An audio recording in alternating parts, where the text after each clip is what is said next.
Champions লিগে আর্সেনালের তো আপাতত কোনো টেনশন নাই, সেটা বলেই দেওয়া যায়। তবে প্রিমিয়ার লিগে দিন যত গড়াচ্ছে, ম্যাচ ডে যত এগিয়ে যাচ্ছে, আর্সেনালের টেনশনটাও কিন্তু ততই বাড়ছে।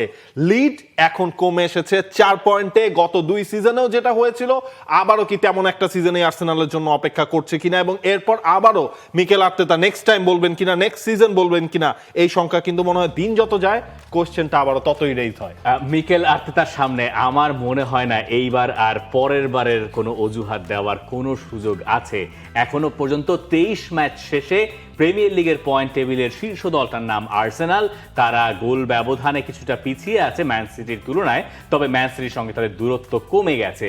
এই কন্টেনশনে এখন অ্যাস্টন ভিলা, ম্যানচেস্টার ইউনাইটেডও ইনফ্যাক্ট তাদেরকেও বোধহয় আমরা রাখতে পারি। Which is the world-class cable brand? Walton Cables, নিরাপদ আগামী সংযোগ।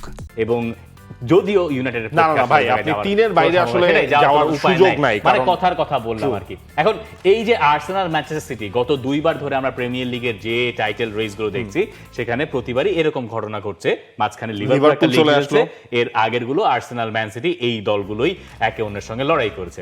এখন আমাদের ম্যাচ হয়েছে 23টা। 23 ম্যাচ শেষে আপনার যে ব্যবধান 4 পয়েন্টের, যেটা গত সপ্তাহে 9 পয়েন্ট হতে পারত, এই যে ইউনাইটেডের কাছে হারটা, তাও আবার এমিরেটস স্টেডিয়ামে, এইটা তো একটা বিরাট বড় অ্যালার্ম বাজিয়ে যাওয়ার কথা মিকেল আর্তেতাকে, যে তার ফরওয়ার্ডরাও গোল করতে পারছেন না। ইউনাইটেডের কাছে আপনি ঘরের মাঠে 3 গোল খেয়েছেন, ওটা ধরে নিলাম 1 অফ, কিন্তু 3 প্রিমিয়ার লিগ ম্যাচে আপনি যখন 2 পয়েন্ট অর্জন করেন টেবিল টপার হয়ে, তখন আপনার জানুয়ারি মাসে কি মার্চ চলে আসে, মানে আর্সেনালের কথা বলছি, আর্সেনালে তো সাধারণত এই হাঁটু কাঁপাকাঁপি শুরু হয় মার্চ মাসে, জানুয়ারি থেকে কি শুরু হয়ে যাচ্ছে নাকি ঘটনা? সেইটা হচ্ছে কি, আপনার দিন শেষে এখন কিন্তু এমন সংখ্যাটা মানে একীভূত হচ্ছে। এই জায়গায় আপনি একটা জিনিস খেয়াল করেন, আর্সেনাল ম্যাচ জিতছে ঠিকই, এই ম্যাচের আগ পর্যন্ত তারা ম্যাচ জিতেছে ঠিকই, কিন্তু হচ্ছে আপনার ওই যে ডমিনেটিং ম্যাচ, মানে প্রিমিয়ার লিগের হিসাব করে আপনার ধরেন 1-0 গোলে তারা ম্যাচ জিতছে, 2-1 ব্যবধানে ম্যাচ জিতছে, 3-2 ব্যবধানে তারা ম্যাচ জিতছে। তো ওই সময়গুলো যেটা হয়, আপনি গোল যদি কনসিড করেন, আপনাকে গোল দিতেও হবে। এই কাজটা এতদিন আর্সেনাল করেছে, ফাইন। হ্যাঁ, আর্সেনালের হচ্ছে আপনি স্ট্রাইকারদের বা গোল স্কোরারদের যদি অবস্থান দেখেন, সেখানে কিন্তু আপনি কারোরই লাস্ট 10 ম্যাচেরও যদি আপনি হিসেব করেন, রেগুলারলি গোল করছে সেই তালিকা কিন্তু আপনার কাছে নাই। বুকায়ো সাকার কাছ থেকে আপনি কি কন্টিনিউয়াসলি 3 ম্যাচ গোল পেয়েছেন? আপনি 3 ম্যাচ মনে করতে পারবেন না। 13 ম্যাচে গোল পান। হ্যাঁ, ইয়োকেরেশের ক্ষেত্রেও কিন্তু তাই হচ্ছে। গ্যাব্রিয়েল হেসুস গোল করলেন, আবার হচ্ছে এই ম্যাচটা এসে কিন্তু হচ্ছে গিয়ে ওই কাজটা তিনি করতে পারলেন। হয়তো লিসান্ড্রো মার্তিনেজ, হ্যারি ম্যাগুয়ার তাদেরকে করতে দেন, এটা তো ডেফিনেটলি, এটা তো আপনারা অবশ্যই। আপনাকে তো আমি ওইটাও বলছিলাম যে প্রিভিউতেও তো আমি এটা বলছিলাম যে এতটা সহজ হবে না লিসান্ড্রো এবং হচ্ছে হ্যারি ম্যাগুয়ারের যে ডিফেন্ডিং লাইনটা এখন দাঁড়িয়েছে। আবার হচ্ছে আপনার গোল যেটা কনসিড করলো, সেখানেও তো হচ্ছে আর্সেনাল লাকি, ওই গোলটা তো তাদের গিফটেড গোল। আর্সেনালের গোল করার কি উপায় আছে? আত্মঘাতী গোল, সেট পিস, এই দুটা তাদের সবচেয়ে বড় অস্ত্র কিনা? মানে সেট পিস তো ডেফিনেটলি আর্সেনালের সব সময়ই আসলে বড় অস্ত্র, কিন্তু আপনার দিন শেষে আপনার নাম্বার 9কে পলিশড হতেই হবে আপনি যদি টাইটেলটা জিততে চান। এবং আপনাকে আরো একটা জিনিস বলে রাখি, আর্সেনালের এই হাঁটু কাঁপাকাঁপি আরো বেড়ে যাবে যদি পয়েন্টের ডিফারেন্স আরো কমে যায়। মানে ওই মেন্টাল চাপ, না ধরেন আমরা এখান থেকে ফিল করি অ্যাজ এ নিউট্রাল হিসেবেও, ধরেন আমরা ফিল করি আর্সেনালকে যদি খুব ক্লোজলি কেউ চেস করে, আর্সেনাল পা হড়কাবে। ওই জিনিসটা আপনি প্লেয়ারদের ক্ষেত্রে চিন্তা করেন। এমিরেটস স্টেডিয়ামের কথাই চিন্তা করতে পারেন, যে মুহূর্তে তারা ইউনাইটেডের সঙ্গে খেলছে, যখন 2-1 হয়েছে, যখন 3-2 হয়েছে, ওই সময়গুলো আপনি এমিরেটস স্টেডিয়াম পুরোটাই মানে এমন ভাবে স্তব্ধ হয়েছে, যেখানে আপনি দেখবেন যে আর্সেনালের এক্স ফুটবলাররা তারা পর্যন্ত চাপে পড়ে যাচ্ছেন, তারা এক একজন নখ কামড়াচ্ছেন, তাদের কেউ কেউ হতাশ হচ্ছেন, এবং এই কারণে মিকেল আর্তেতার উপরে এই চাপটা বাড়ছে। এমিরেটসের যে অবস্থা আমরা দেখেছি, মানে টিভিতে দেখে আমরা যেটা বুঝেছি, যে একটা দম আটকে আসা পরিস্থিতি। যে মুহূর্তে 2-2 হয়েছিল, তখন মিকেল আর্তেতা আবার সবাইকে জাগিয়ে তুলতে সক্ষম হয়েছিলেন, কিন্তু কুনিয়ার ওই গোলটা আর সেই সময়টাকে খুব বেশি লম্বা করতে দেয় নাই। আর্সেনালকে এইরকম নার্ভাস সিচুয়েশনের ভিতর দিয়ে আরো যেতে হবে, কিন্তু তাদের ক্রাউড যদি এইভাবে চাপে পড়ে যায়, তখন ওই 2022-23-এর ঘটনা আবার ঘটতে পারে। 22-23-এ কি ঘটেছিল? একই রকম তো। আর্সেনালের 29 ম্যাচ পর্যন্ত একটা হেলদি লিড ছিল, এমনকি ম্যানচেস্টার সিটির তুলনায় তারা একটা ম্যাচ বেশি খেলে একটা সার্টেন পিরিয়ডে বোধহয় 9 পয়েন্টের লিডেও তারা ছিল, 9 বা 7 পয়েন্টের লিডে, এরকম একটা লিডে তারা ছিল। সেইখান থেকে তারা প্রিমিয়ার লিগের 7 ম্যাচ বাকি থাকতে শিরোপা হারিয়েছে। আর এখন 23 ম্যাচ শেষে প্রিমিয়ার লিগে তাদের যে 4 পয়েন্টের লিড, এটা তাদের জন্য বেশ হেলদি, কিন্তু ইতিহাস বলে অন্য কথা। এরকম ঘটনা যতবার ঘটেছে তখন 2002-03 মৌসুমে তারা দ্বিতীয় হয়ে শেষ করছে, যেবার 23 ম্যাচ শেষে তাদের লিড ছিল 5 পয়েন্টের। 2003-04 মৌসুমে 2 পয়েন্টের লিড থাকা সত্ত্বেও 23 ম্যাচ পরে তারা চ্যাম্পিয়ন হয়েছিল। 22-23 তারা পারে নাই 2 পয়েন্টের লিড থাকা সত্ত্বেও, 25-26 4 পয়েন্টের লিড আছে। এবার কি হবে? প্রশ্ন হচ্ছে এইটা।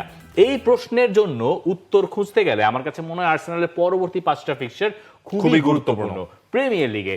যদি তারা মার্চের আগ পর্যন্ত এই ম্যাচগুলো জিতে যেতে পারে, মার্চের 1 তারিখে যে ম্যাচ আছে চেলসি পর্যন্ত, টানা 5 ম্যাচ জিতলে কি আমরা বলতে পারবো যে না, আর্সেনাল লিগ জিততে যাচ্ছে? সেটা আসলে বলা যাবে, কিন্তু আর্সেনালের যে আপনার অবস্থা, মানে বিগ ম্যাচে আপনি যদি পার্টিকুলারলি খেয়াল করেন, বিগ ম্যাচে কিন্তু তারা ওই জায়গায় খুব যে পারফর্ম করে যাচ্ছে রিসেন্ট টাইমস, এই বিগ ম্যাচে আপনি হচ্ছে না, আপনি প্রিমিয়ার লিগে আসলে চলে আসেন, প্রিমিয়ার লিগের হিসাবটায় চলে আসেন। প্রিমিয়ার লিগে আর্সেনাল চেলসির এগেইনস্টে কিন্তু আপনার পয়েন্ট হারিয়েছে, লিভারপুলের সাথে পয়েন্ট হারিয়েছে, ম্যানচেস্টার ইউনাইটেডের সাথে আপনি পয়েন্ট হারিয়েছেন। সুতরাং বিগ ম্যাচগুলো কিন্তু আপনি ক্লিঞ্চ করতে পারছেন না 3 পয়েন্ট। এই যে ধরেন এই 3টা ম্যাচ, এই 3টা ম্যাচেও তো আপনি 9 পয়েন্টের মধ্যে আপনি পেয়েছেন কয় পয়েন্ট? 2 পয়েন্ট হচ্ছে গিয়ে আপনি পেয়েছেন। এই জিনিসগুলো তো আর্সেনালের বড় মিসিং, সেইটা হচ্ছে গিয়ে রেকটিফাই আর্সেনালের করতে হবে। কারণ আপনার এখনো আমরা দেখছিলাম আর্সেনালের বিগ ম্যাচও যদি আপনি দেখেন, আর্সেনালের কিন্তু এখনো 2টা বিগ ম্যাচ বাকি রয়েছে। কিন্তু বিগ ম্যাচের হিসাবে চেলসির তো, চেলসি বলছি, ম্যানচেস্টার সিটির আরো বেশি ম্যাচ বাকি আছে, ম্যাচের আরো বেশি ম্যাচ বাকি আছে। মানে Liverpool, Chelsea, Arsenal, Aston villa, তাদের বিগ ম্যাচের সংখ্যা তো অনেক বেশি। আর্সেনালের মোটে 2টো, যদিও আর্সেনালের টটেনহামের সঙ্গে একটা ম্যাচ আছে যেটাকে বিগ ম্যাচ হিসেবে এখন ধরবেন কিনা এটা একান্তই ব্যক্তিগত বিষয়। চেলসি আর ম্যান সিটি এই 2টা ম্যাচ তাদের, আর অন্যদিকে ম্যান সিটির এখন আর্সেনালের জন্য কেন কাজটা একটু আমার কাছে মনে হয়, মানে আমি কেন আর্সেনালের পক্ষে এখনো আছি। আপনি কি আছেন? আমিও আছি, এখনো আছি। আমি যে কারণে আর্সেনালের পক্ষে আছি তার কারণ হচ্ছে এইবার প্রিমিয়ার লিগে কোনো দলই ওই লেভেলের পারফরমেন্স দেখাইতে পারবে না যে এইখান থেকে সব একটা না ম্যাচ জিতে যাবে। আপনি কি এই ম্যান সিটিকে বলতে পারবেন যে ম্যান সিটি এখন থেকে আর পয়েন্ট হারাবে না? তো এখনো তো 4 পয়েন্টের একটা লিড আছে। এই কারণে আমি আর্সেনালের উপরে ভরসা এখনো রাখছি। তারা গোল করতে পারছে না, কিন্তু তাদের গোল আটকানোর ক্ষমতা, স্কোয়াড ডেপথ এবং ইউনাইটেডের সঙ্গে আমার কাছে মনে হয় যে গোলগুলো তারা হজম করছে এগুলো অন্যরকম গোল ছিল, যেটা ওয়ান্স ইন আ ওয়াইল হয়, সব সময় সেটা হয় না। আপনি দৌড়গুলোই গোলটাই কি বলবেন, আপনি কুনিয়ার ওই গোলটাই কি বলবেন, এগুলো আপনি কিভাবে আটকাবেন? এগুলো হচ্ছে গিয়ে যত আপনার টাইট ডিফেন্ডিং এ থাকুক, ওই মানে একটা ইনস্ট্যান্ট মোমেন্ট, সেই জিনিসটাই আসলে ঘটেছে ওই ম্যাচে। মিকেল আর্তেতার এই দলটাকে নিয়ে আসলে কি করতে হবে, যে ফরওয়ার্ডে যারা আছেন তাদেরকে যথাসম্ভব সময় কিছুটা তো দেওয়া হয়েছে বলেই মনে হয়, কিন্তু রাইট কম্বিনেশনটা, মানে কাই হাভার্টজ যদি পুরোপুরি আসলে ফিরে আসেন তাহলে একটা নতুন এডিশন হবে। জেসুস বা ইয়োকেরেশ তারা যদি আরেকটু স্বাধীনতা পান সামনের দিকে, মানে সাকার কেন 13 ম্যাচে গোল নাই, তার কারণ কি এটা যে সাকাকে ওই স্বাধীনতা দেওয়া হয় না, যে স্বাধীনতাটা তিনি হয়তো পেলে আরেকটু অ্যাডভেঞ্চারাস ফুটবল খেলতে পারতেন। এই জায়গায় আমার মনে হয় মিকেল আর্তেতার সামনে চিন্তা করতে পারবেন, এবং তার জন্য একটা ভালো দিক হচ্ছে কাইরাতের সঙ্গে ম্যাচটা যেহেতু চাওয়া পাওয়ার তো আর কিছুই নাই, তিনি এখন প্লেয়ারদেরকে কিছুটা রেস্টও হয়তো দিতে পারবেন। এবং এই জায়গাটায় দেখবেন কাইরাতের এগেইনস্টে ওই রিজার্ভ বেঞ্চ বা সাইড বেঞ্চের ওরাই নামবেন বেশিরভাগ ফুটবলার, এবং তারা নেমে সেখানে একটা কনভিন্সিং উইনি তারা আসলে পেয়ে যাবেন। তবে দিন শেষে হচ্ছে গিয়ে সেই জিনিসটাই রেপ্লিকেট করতে হবে আপনার। এখন হচ্ছে দেখা যাক আর্সেনাল কতদূর যেতে পারে। দর্শক, আপনি আমাদেরকে জানাতে পারেন আর্সেনালকে আপনারা কোথায় দেখছেন, তারা কি প্রিমিয়ার লিগে থাকছে কি না, মানে প্রিমিয়ার লিগে টাইটেল জিততে পারছে কিনা, হচ্ছে কিনা, সেটা আপনার কাছে জানতে চাই। For more updates, subscribe to our YouTube channel and click on the bell icon. Follow us on Facebook and Instagram. Download T-Sports app to enjoy exciting games and highlights. Visit tsports.com.